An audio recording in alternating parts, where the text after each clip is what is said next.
함께 나눌 말씀의 제목은 소모임 안에서 자라는 영적 성장의 비밀이라는 제목을 가지고 함께 하나님 말씀 나누겠습니다. 우리가 지난주까지 함께하는 공동체라는 제목을 가지고 함께 하나님 말씀 나누었습니다.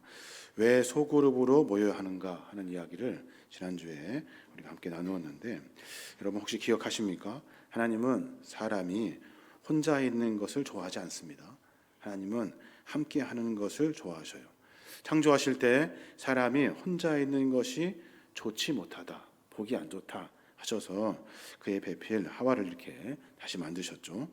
그런 것처럼 하나님께서는 혼자 신앙생활하는 것을 원하지 아니하셔요.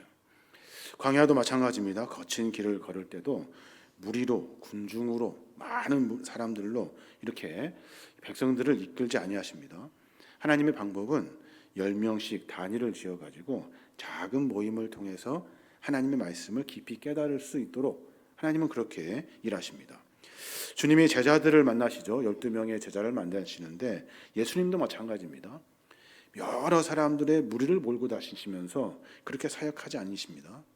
모일 땐 모이지만 모두가 다 12명을 중심으로 그 일을 이뤄냅니다. 12명을 중심으로 초대교회가 시작되고 12명은 예수님과 함께 먹고 마시고 자고 동고동락을 합니다. 그러면서 작은 모임을 통해서 깊이 있는 신앙의 전수를 주님이 하시는 것을 볼 수가 있어요. 초대교회도 마찬가지입니다. 처음에 초대교회가 시작되었을 때 가장 강력한 원동력은 다 같이 모여서, 많이 모여서, 이것이 아닙니다. 각각 자기 집에서 서로 교제하며 믿음과 신앙을 나눌 때, 그때 그 안에서 놀라운 일들이 일어나더라는 거예요. 거기에서 하나님의 말씀을 다시 한번 깨닫게 되고, 그 속에서 성도가 얼마나 중요하고 소중한지를 알게 되고, 서로 교제하면서 아픔을 그리고 어려움을 이길 수 있도록 힘이 되어주더라는 거예요. 그게 교회 안에 집집마다 모이는 소그룹 공동체의 모습이다 하는 겁니다. 오늘 저희는 부활절 이후에 계속해서 소그룹으로 모여야 하는 이유에 대해서 말씀을 찾아서 하나씩 이야기하고 있습니다. 성경 전체를 관통하는 하나님의 일하시는 방법 역시 궁중과 무리로 일하지 아니하십니다. 작은 단위를 통해서 그 안에서 하나님의 은혜를 누리게 하신다 하는 거예요. 오늘 두 번째 시간인데, 소그룹이라고 하는 이 작은 공동체 안에서 구체적으로 어떤 영적인 일들이 일어나는지, 왜 그것 때문에 우리가 모여야 하는지, 그 이유들을 좀 몇 가지 찾아보려고 해요. 그래서 나의 믿음의 신앙의 성장을 위해서 우리가 함께 작은 단위로 모여서 그 안에서 교제하고 말씀을 묵상하고 서로를 위해 기도하는 것, 그것이 필요하구나 하는 것을 깊이 깨달았으면 좋겠습니다. 오늘 우리가 읽은 말씀인데, 구약의 말씀 잠언 27장 17절의 말씀을 보면 그렇게 이야기를 합니다. 철이 철을 날카롭게 하는 것 같이 사람이 그의 친구의 얼굴을 빛나게 하느니라 그래요. 현대어 성경으로 다시 읽어보면 이렇게 적어놨더라고요. 철이 철을 날카롭게 하는 것처럼 사람은 사람이 날카롭게 한다. 사람은 사람이 날카롭게 한대요. 믿음과 신앙생활 하면서 우리가 궁극적으로 성장하기를 원하죠. 믿음도 잘하고 신앙도 잘하고 주님 안에서 성숙하기를 원합니다. 그게 우리의 신앙의 목적입니다. 그런데 우리가 잘하게 하고 우리가 빛나게 하고 우리가 날카롭게 해야 되는 이유 중에 하나는 뭐냐면 사람을 만나야 한다는 거예요. 사람을. 나 혼자 내가 아는 것 가지고는 나를 날카롭게 할 수 없다는 거예요. 철이 철을 날카롭게 하는 것처럼 사람은 사람이 날카롭게 한다는 거예요. 여러분 주방에서 칼 갈아봤습니까? 무뎌진 칼을, 썰리지 않는 칼을 갈 때 거친 숫돌로 갑니다. 힘들어도 박박 문질러 가지고 아주 날카롭게 날을 세우죠. 영적 원리도 마찬가지입니다. 칼은 부드러운 천이나 폭신한 스펀지 위에 가르면 갈리지가 않고 날카로워지지 않습니다. 마찬가지로 우리도 대예배와 같은 이런 편안한 예배, 잠깐 왔다 가는 이 예배, 그걸로는 믿음과 신앙이 자라지 않습니다. 영적으로 보면 문제를 만났을 때, 신앙 안에 풀 때, 어려움을 만났을 때, 고민이 되었을 때, 그것을 신앙 안에서 극복할 때, 수많은 삶 속에서 영적 전쟁에서 승리를 맛볼 때 우리는 그때 그 안에서 내 믿음과 신앙이 자라가고 있다. 내 믿음과 신앙이 날카로워져 가고 있다 하는 것을 알게 된다는 거예요. 현대인의 신앙인들, 사람들을 보면 편안하게 신앙생활 하려고 합니다. 그냥 잠깐 왔다가 집에 가면 그것이 믿음과 신앙생활 다 한 것처럼 착각합니다. 또 마음에 드는 목사님의 설교, 마음에 드는 책들 몇 권 보면 그것이 다 되는 줄 압니다. 근데 그렇지 않습니다. 사람과 사람이 부닥쳐야 한다는 거예요. 교회 공동체 안에서는 꼭 그렇게 일을 합니다. 뭐하러 그렇게 자꾸 만나게 합니까? 목사님, 저 혼자서도 신앙생활 잘할 수 있습니다. 집에서 기도하고 성경 보면 됩니다. 신앙서적도 보면 됩니다. 유튜브 보면 됩니다. 훌륭한 목사님 설교 많이 들으면 됩니다. 그렇게 생각한다고요?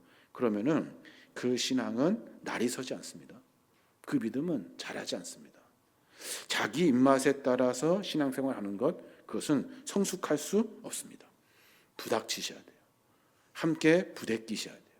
함께 문제와 고민과 영적 전쟁과 같은 상황에서 함께 몸부림쳐야 돼요. 그래야 믿음과 신앙이 자랍니다. 왜 그럴까요? 혼자 있을 때는 내 진짜 모습이 드러나지 않습니다. 내가 무엇이 필요한지를 몰라요. 내 입맛에 따라서 그것을 쫓아갑니다. 내가 좋아하는 것만 찾죠. 그러다 보니까 내가 무엇을 먹어야 하는지, 내가 무엇을 고민해야 되는지, 내가 무엇에 몸부림쳐야 되는지, 무엇으로 나를 단련시켜야 되는지를 모른다는 거예요. 내 밑바닥이 잘 드러나지 않습니다. 그래서 언제나 내가 원하는 것만 쫓아가면 마치 그것으로 신앙을 완성할 수 있다고 착각한다고요. 그렇지 않다 하는 겁니다. 내 성격, 모난 부분 분명히 있습니다. 내 안에 깊은 이기심 있습니다. 내 안에 부족한 사랑이 있습니다. 꼭꼭 숨겨놓고 나를 무너뜨리는 콤플렉스 다 감춰놓고 살아갑니다. 그래서 내가 입맛에 맞는 것만 쫓아다닌다고요.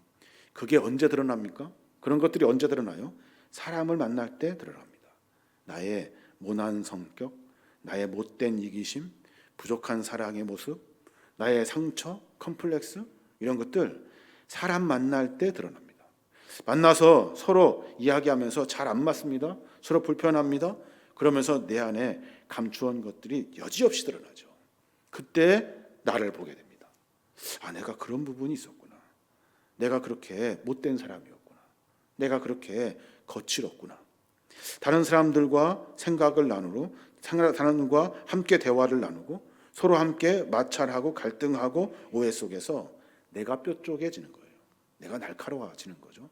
내가 나를 되돌아보고 성숙할 수 있는 겁니다. 그래서 교회는 자꾸 사람들을 만나게 합니다. 불편하죠. 뭐하러 자꾸 만나게 합니까? 불편합니다. 어렵습니다. 그런데 만나셔야 돼요. 그래야 믿음과 신앙이 자라게 됩니다. 온실 속의 화초처럼 대배만 잠깐 드리고 돌아가면 믿음과 신앙 자라지 않습니다. 어떤 일도 일어나지 않습니다. 그냥 감동받고 돌아갈 수 있다라고 생각하고 그것을 은혜라고 생각합니다.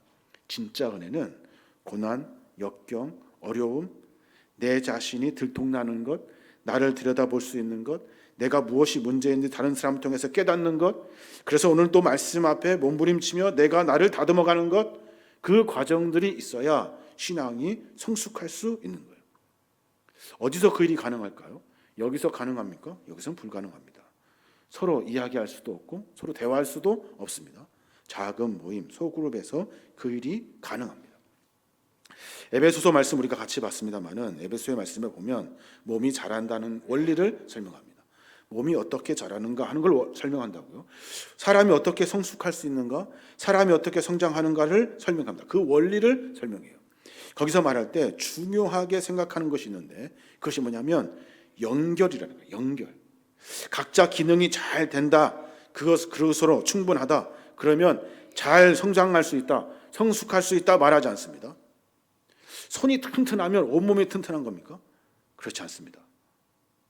발이 튼튼하면 온몸이 튼튼한 겁니까? 그렇지 않습니다. 온몸이 조화를 이루어야 되죠. 다 연결되어 있어야 하는 겁니다.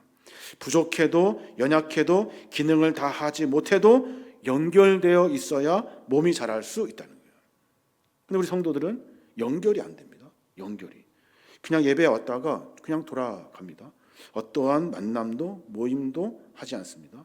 그러니까 연결이 안 됩니다. 연결이. 그러니까 내 몸과 내 마음과 내 믿음과 내 신앙이 성숙할 수 없죠. 나만 잘하면 돼. 나만 잘하면 돼라고 생각하거든요. 그러면 성숙할 수가 없다.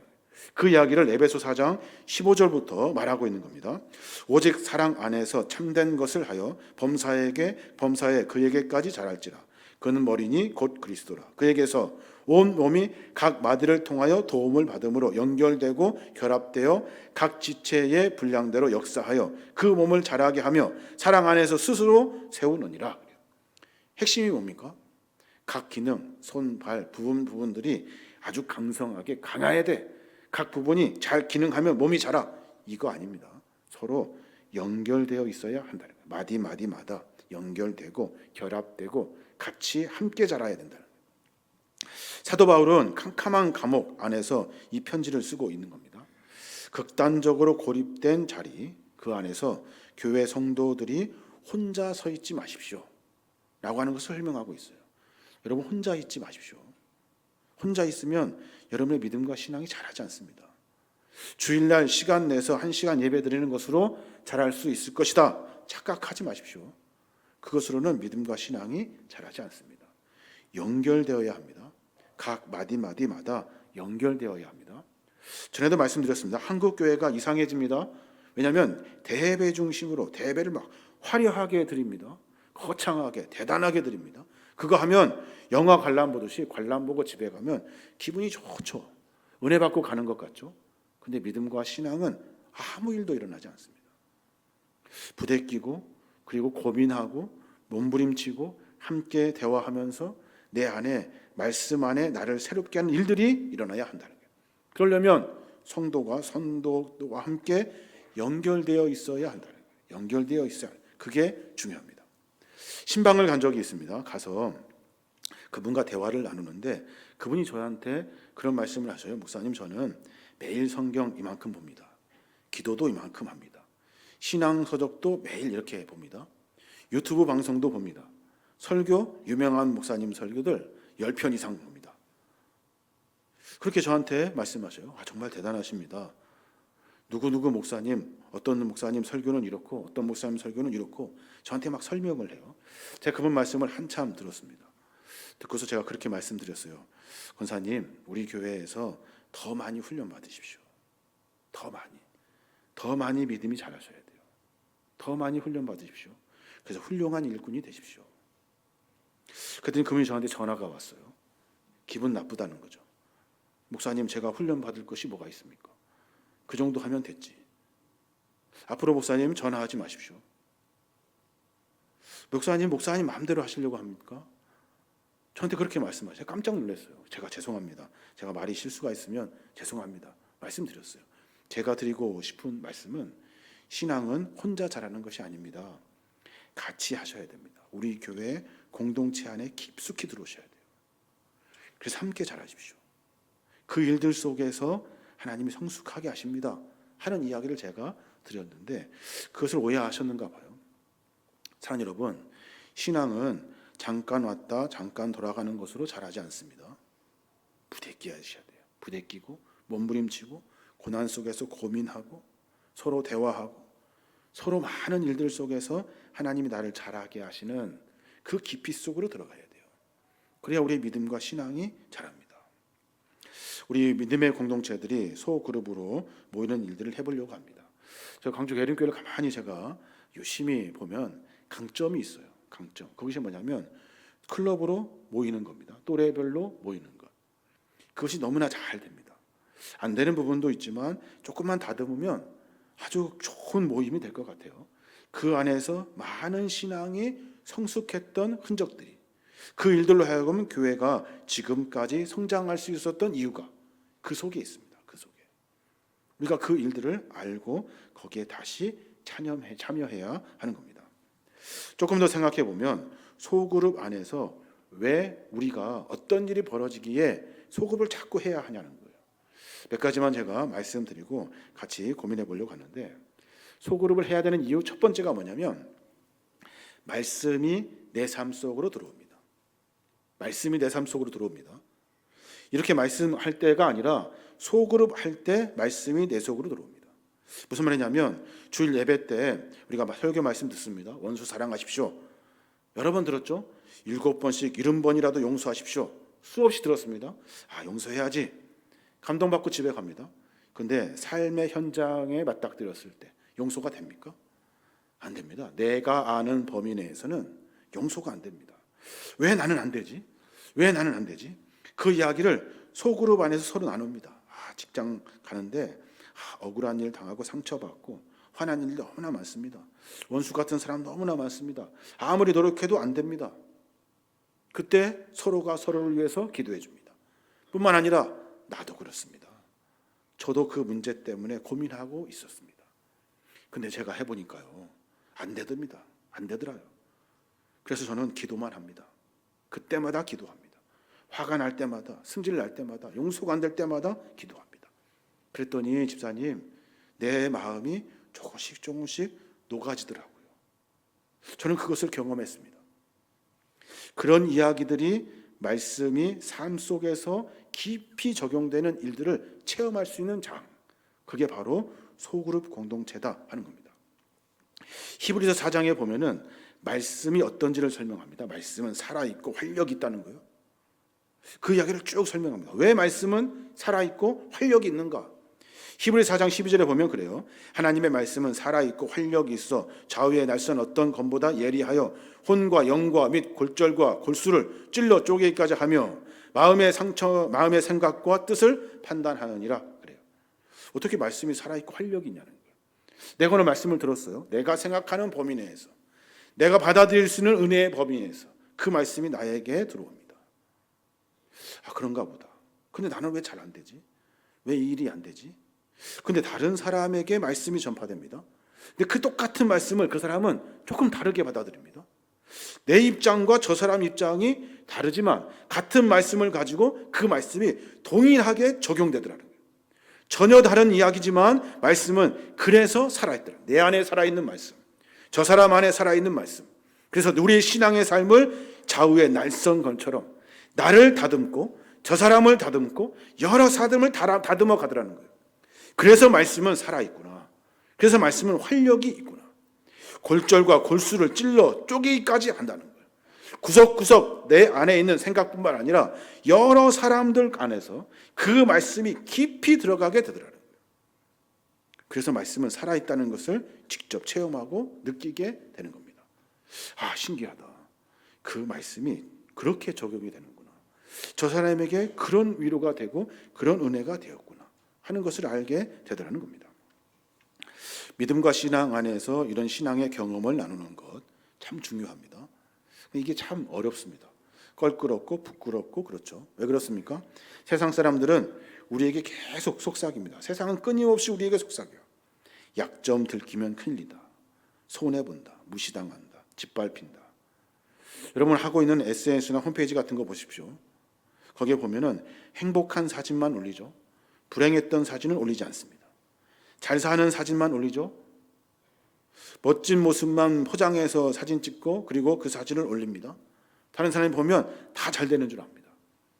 근데 다 잘 됩니까? 다 행복하고 다 기쁩니까? 그렇지 않죠. 아픔이 있죠. 어렵고 힘든 시간들이 있죠. 감추고 싶은 이야기가 있습니다. 교회에서는 그 일이 가능합니다. 목사님 기도해 주십시오. 권사님 기도해 주십시오. 이 고민 나에게 있습니다. 함께 내 고민을 가지고 기도해 주십시오. 이 일이 이 일이 가능한 공동체가 교회 공동체입니다. 다른 공동체는 안 됩니다. 약점 얘기하면 끝장입니다. 손해봅니다. 약점 잡힙니다. 망할 수 있습니다. 쫓겨날 수 있습니다. 근데 교회 공동체 안에는 그렇지 않다는 거예요. 교회는 그리스도의 보혈로 맺어진 그 그룹이기 때문에 그렇습니다. 예수님이 나를 위해 십자가의 사랑을 보여주셨거든요. 그 사랑을 체험한 사람들의 모임이기 때문에 가능합니다. 내가 기도 제목을 나눌 때 그때 내 안에서 공동체 안에서 서로가 회복되게 되는 거예요. 야고보 기자는 그 이야기를 아주 기가 막히게 기록해 놓습니다. 약점을 얘기하는데 내가 회복돼요. 내가 야고보서 5장 16절에 보면 그 말씀이 있습니다. 그러므로 너희 죄를 서로 고백하며 벽이 낫기를 위하여 서로 기도하라. 의인의 간구는 역사하는 힘이 큼이니라 그래요. 벽 낫기를 원하는가? 너의 기도가 힘이 있기를 원하는가? 그럼 뭐 해야 된다고요? 죄를 서로 고백하래요. 내 약점을 서로에게 이야기하래요. 기도 부탁도 하고 내가 고민도 서로 나누고 그 일들이 그 안에서 일어나야 한다 하는 겁니다. 그때 병이 낫고 너희들이 기도하는 그 간구의 역사가 크다 하는 거예요. 그래서 교회 공동체는 함께 나라 중보 기도하고 서로를 위해 기도하고 소그룹으로 모이고 말씀을 나누고 그 안에서 하나님의 은혜를 체험하고 그 체험한 은혜를 서로 나누고 그 믿음의 공동체를 그래서 만드는 겁니다. 다른 데는 만들지 않죠. 다른 데는. 근데 우리 교회 공동체 안에서는 그것이 필요하다 하는 겁니다. 사도 바울이 주님께 간구합니다. 근데 간구하는데 주님이 뭐라고 말씀하시냐면 야 됐어 내 은혜가 내게 좋게 라고 말씀하시는 본문 여러분 기억하실 거예요. 고린도후서 12장 9절에 보면 그렇게 말합니다. 내 은혜가 내게 족하다. 이는 내 능력이 약한 데서 온전하여 짐이다 그래요. 여기에서 강조하는 말씀은 뭘까요? 야 됐어 너 충분히 은혜 받았어. 그 정도면 됐지 뭐. 야 간구하지 마. 이 얘기입니까? 그렇지 않습니다. 사도 바울이 너에게 은혜가 내게 족하다라고 말씀하신 이유는 뭐냐면 네가 지금 네 약함을 나에게 이야기하고 있다 하는 거예요. 너가 힘들어서 어렵고 힘들 때 다른 것 혼자 끙끙대지 않고 다른 방법 찾지 않고 네가 지금 나에게 기도를 가며 간구하고 있다는 거예요. 그러니까 너는 됐다. 나에게 말할 수 있고 우리 함께 나눌 수 있고 함께 주님 앞에 기도할 수 있으니 너는 됐다는 거예요. 네 은혜가 그 정도는 됐다. 여러분 우리는 자꾸 뒤에 바울이 세 가지 가시가 해결되지 않은 것만 강조합니다. 바울의 세 가지 가시가 해결되지 않았습니까? 해결됐습니다. 그가 그것 가지고 기도할 때 하나님은 그때 그 일을 이기게 하십니다. 내가 그것 가지고 하나님 앞에 내어놓을 때 하나님은 그 문제가 해결된 것처럼 하십니다. 내가 매번 그것 가지고 기도할 때 하나님은 그 일 때문에 하나님의 사역이 방해받지 아니하도록 바울의 삶을 만들어 가시더라는 거예요. 그러니까 족한 거예요. 하나님의 말씀 우리의 신앙의 삶 속에서 주님께 내 문제를 고할 때 내 문제가 해결됩니다. 믿음의 공동체 안에서도 마찬가지입니다. 여러분 함께 믿음과 신앙 안에 고민을 내어놓을 때 어렵죠. 신뢰도 쌓아야 되고 믿을만 해야 되고 여러 일들이 있습니다. 그러나 말씀을 붙들고 그 고민을 가지고 서로 이야기하며 좀 더 깊은 신앙의 깊이 속에 들어갈 때 그때 우리에게 모든 문제의 해결의 열쇠를 허락해 주신다. 두세 사람이 모인 곳에 너와 함께 하신다 약속하십니다. 두세 사람 몇 명이 중요한 것이 아닙니다. 너희들이 기도할 때 간구할 때 너희들이 나에게 예배하고 너희들이 나에게 기도할 때 서로를 위해 중보할 때 그때 내가 너와 함께 할 거야. 너희들과 같이 있을 거야. 그 놀라운 은혜가 그 속에서 펼쳐지게 된다는 거예요. 그래서 여러분 소그룹 안에서 말씀이 능력 있게 살아있게 됩니다. 그게 그 안에서 일어납니다. 또 하나는 소그룹을 하게 되면 내 은사가 무엇인지 발견하게 됩니다. 여러분 여러분의 은사가 뭔지 아십니까? 내 은사가 뭔지 아십니까? 하나님 우리에게 각자 성령을 나타내시려고 은사를 다 주시거든요. 다 각자 다른 은사를 주십니다. 내가 지금 무슨 은사를 가지고 있는지 모른다는 거예요. 고린도전서 12장 7절에 보면 분명하게 그렇게 말합니다. 각 사람에게 성령을 나타내심은 유익하게 하려 하심이라 그래요. 성령을 우리에게 보내준 이유가 뭐냐는 거예요. 유익하게 하려고. 어떤 유익? 믿음의 공동체, 신앙 안에서 복음을 증거하고 하나님 나라를 확장하는 그 일들을 위해서 성령을 나타나게 하신다는 거예요. 어떻게 나타납니까? 은사를 통해서 나타납니다. 기도의 은사, 섬김의 은사, 위로의 은사, 가르침의 은사, 여러 은사를 통해서 믿음의 공동체를 세워가게 하신다는 거예요. 그 신앙의 공동체는 그 유익을 만난다는 거예요. 그 유익을. 나의 은사를 다른 사람의 유익이 되게, 다른 사람의 은사가 나에게 유익이 되게, 그 신앙의 공동체를 만들어 간다 하는 겁니다. 근데 안타까운 것은 내가 무슨 은사를 받았는지를 모른다는 거예요. 근데 소그룹 안에서 활동하다 보면 그 은사를 발견하게 됩니다. 평생 교회를 관람만 하다가 가면 그 은사를 발견하지 못합니다. 왜 그럴까요? 은사는 머리로 연구해서 되는 것이 아닙니다. 나 이거 잘하는가 보다 하는 것으로 안 됩니다. 서로 부닥칠 때, 서로 대화하고, 서로 공동체를 이룰 때, 그때 내가 마음 가운데 해야 될 일들이 생각난다고요. 내가 섬겨줘야지, 내가 기도해줘야지, 내가 긍휼의 은혜를 베풀어서 내가 많은 사람들과 배려하며 삶을 살아야 되지, 내가 보듬어줘야지, 내가 함께 해줘야지. 이런 일들이 그 안에서 일어나게 된다 하는 겁니다. 그 안에서 그 일을 맛보지 못하면 내가 어떤 은사를 가져 있는지를 모른다는 거예요. 세상 사람은 어떻습니까? 자격을 요구합니다. 자격. 시험 봐가지고 그 자격을 요구하죠. 교회 공동체는 자격을 요구하지 않습니다. 교회 공동체는 은사를 요구합니다. 성령이 너 안에 계시면 너 안에서 나타나는 은사, 그 은사가 무엇인가를 발견하죠. 그 은사는 다른 사람을 유익하게 하고 공동체를 유익하게 하더라는 거예요. 이렇게 대예배 드리시고 집에 가면 그 은사를 발견할 수가 없습니다. 사역도 소그룹으로 연령대 또래별로 모여셔서 그 안에서 서로 만나셔야 돼요. 그래야 내 은사가 무엇인지를 발견하게 되는 겁니다. 우리의 신앙의 삶 속에서 내 은사가 무엇인지 발견하는 것, 그래서 중요합니다. 베드로는 그것을 어떻게 설명합니까? 베드로는 베드로 4장 10절에 이렇게 설명을 합니다. 각각 은사를 받은 대로 하나님의 여러 가지 은혜를 맡은 선한 청지기 같이 서로 봉사하라 그래요. 각각 은사를 다 받았대요. 하나님이 여러 가지 은사를 우리에게 주었대요. 그 은사가 표출될 때는 은혜로 표출된다는 거예요. 아, 기쁩니다. 하나님이 나에게 그 은혜를 베풀어 주셨습니다. 그 은혜로 내가 섬기겠습니다. 내가 해보겠습니다. 내가 그거 할 수 있을 것 같아요.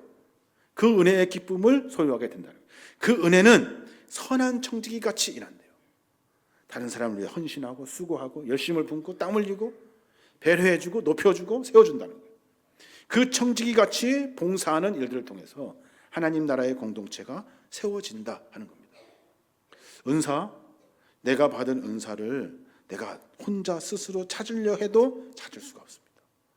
부대낄 때, 함께 만날 때, 필요할 것을 내가 한 걸음 내디딜 때, 그때 내 은사가 무엇인지를 발견하게 된다 하는 겁니다. 마지막으로 생각해 볼 것, 공동체 안에 가져야 될, 그래서 그 소그룹 안에서 우리가 만나게 될 하늘의 은혜가 있습니다. 그 은혜. 그 은혜가 뭔지 아십니까? 첫 번째, 격려입니다. 격려. 그 안에서는 격려가 있습니다. 데살로니가전서 5장 11절에 보면 그래요. 그러므로 피차 권면하고 서로 덕을 세우기를 너희가 하는 것 같이 하라 그래요. 피차 권면해주고 덕을 세워줍니다. 여기는 일 잘하는 사람 모인 곳이 아니에요. 여기는 하나님이 불러주신 믿음의 공동체가 모인 곳입니다. 그래서 격려할 수밖에 없습니다. 서로 격려해주죠. 서로 권면해주고 서로 세워줍니다. 또 하나는 칭찬만 있습니다. 칭찬만. 다른 데는 성과를 보죠. 그래서 그 성과에 따라서 칭찬을 합니다. 근데 교회 공동체는 그렇지 않습니다. 그냥 웃기만 해도 칭찬하는 겁니다. 그냥 있어만 줘도 칭찬받습니다. 왜냐하면 그 공동체는 어떤 것이 아니라 하나님 나라의 공동체이기 때문에 그래요. 잠언 16장 24절에 보면 그런 말씀이 있습니다. 선한 말은 꿀송이 같아서 마음에 달고 뼈에 양약이니라 그래요. 선한 말, 이 말이 뭘까요? 칭찬해 주는 말입니다. 칭찬해 주는 말은 마음에 너무 달아가지고 마음에 달고 내 뼈에 양약이 된대요. 안 할 이유가 없죠. 공동체 안에서 칭찬이 넘쳐나게 됩니다. 그 믿음의 공동체를 만나게 돼요. 또 하나 만날 수 있는 것은 배려입니다. 그리고 기다림. 다른 사람들은 막 닥달하죠. 왜 안 되냐고 막 그럽니다. 근데 교회 공동체는 그럴 일이 없습니다. 서로 배려해 줍니다. 늦으면 좀 기다리면 되지. 안 되면 또 다음에 하면 되고 서로 함께 하나님 나라를 만들어 갑니다. 빌립보서 2장 3절에 보면 그래요. 아무 일에든지 다툼이나 허영으로 하지 말고 오직 겸손한 마음으로 각각 자기보다 남을 낮게 여기고 각각 자기 일을 돌볼 뿐더러 또한 각각 다른 사람의 일을 돌보아 나의 기쁨을 충만하게 하라. 배려를 다른 말로 하면 돌보다라고 하는 말이거든요. 돌보다라고 하는 말은 주의 깊게 살피다, 눈여겨보다라고 하는 말입니다. 어떻게 그리 가능할까요? 기다려줄 수 있고 배려하는 일들 때문에 가능합니다. 내가 성과를 내려고 하는 것이 아니거든요. 이 공동체는. 그래서 말할 때 조금 늦으면 좀 기다려주고, 무슨 사정이 있으면 배려해주고, 서로 함께 그 공동체를 세워가는 겁니다. 그래야 그 믿음의 공동체가 바르게 세워지게 되는 겁니다. 여러 말씀을 드렸습니다. 야고보 기자는 우리에게 그렇게 말합니다. 야고보 5장 7절에 보면 그러므로 형제들아 주께서 강림하시기까지 길이 참으라. 보라 농부가 땅에서 나는 귀한 열매를 바라고 길이 참아 이른 비와 늦은 비를 기다리나니 그래요. 교회는 그래야 됩니다. 교회는 막 닥달했다고 되는 것이 아닙니다. 기다려주고 배려하고 서로를 섬기는 겁니다. 여기서 그게 가능할까요? 불가능합니다. 그걸 맛볼 수 있을까요? 불가능합니다. 소그룹에서만 가능합니다. 오늘 들어오시면서 신청서를 저희가 나눠드렸어요. 내가 어디로 가야 될지도 모르겠고 내 리더가 누군지도 모르겠고 그런 분들이 많이 계신 것 같아요. 거기다가 이름 쓰고 전화번호 쓰시면 리더분들이 연락할 겁니다. 같이 모일 수 있도록 할 거예요. 모여서 함께 하나님 나라의 공동체를 만들어 가는 겁니다. 신앙은 성숙하는 겁니다. 신앙은 뭐 다른 것이 아닙니다. 내 믿음과 신앙이 성숙해 나가는 겁니다. 그게 우리가 해야 될 일입니다. 성숙하기 위해서 여러분의 소그룹을 찾아가십시오. 가서 열심히 활동하십시오. 그 안에서 함께 하나님 나라의 친교를 나누십시오. 철을 날카롭게 합니다. 사람은 사람이 날카롭게 합니다. 내가 날카로워지려면 사람을 만나셔야 돼요. 그래야 우리의 신앙이 더 깊어질 수 있습니다. 우리 모두가 다 그런 믿음과 신앙으로 승리하는 우리 모두가 되시길 주님의 이름으로 축복합니다. 아멘. 우리는 하나님의 자녀